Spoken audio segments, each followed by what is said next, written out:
السلام عليكم ورحمة الله وبركاته. أهلا بكم في قناتي، معاكم شيماء سعد. اليوم هنتعلم مع بعض وصفة لذيذة جدا للفراخ المشوية. تعالوا نشوف الخطوات مع بعض. في بولة كبيرة هنضيف ملح، فلفل أسود، بابريكا، توم باودر، بصل باودر، حبهان الأفضل يكون مطحون، كاري، كركم.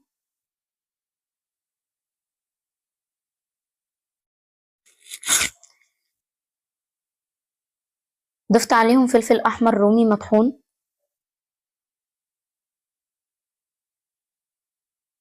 معلقة صلصة كبيرة،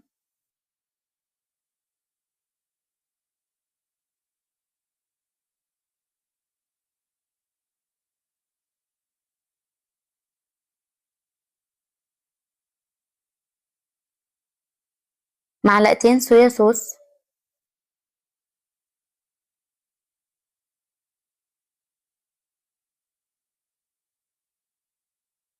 معلقتين عصير ليمون، 4 حبايات توم مفروم،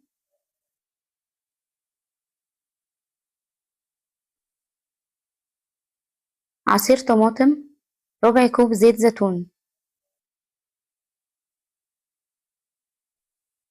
نقعنا الفرخة كويس جدا في محلول ملح وسكر وليمون لمدة نص ساعة، وبعدها ننشفها كويس. أنا هنا في التتبيلة دي مستخدمة فرخة كاملة، مفيش مشكلة لو استخدمتوا دبابيس أو وراك أو قطعتوا الفرخة مثلا نصين أو كده. هنغطيها بالتتبيلة كويس في التلاجة لمدة ساعتين على الأقل، والأفضل تكون بايتة، بس أنا بصراحة عملتها على طول عشان كنت مستعجلة.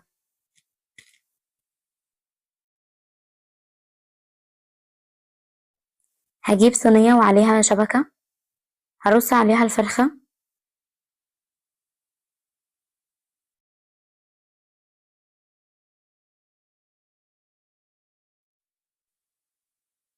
هضيف لتر ونص ماء مغلي، هنسخن الفرن على أعلى درجة. لما ندخل الفرخة الفرن هتبقى درجة الحرارة 180 لمدة ساعة أو ساعة ونص. كده هتفضل طرية من جوه، ومن بره هتاخد وش. وبكده تكون الفرخة المشوية جاهزة معانا. جربوها، ولو عجبتكم الوصفة ما تنسوش اللايك والاشتراك في القناة.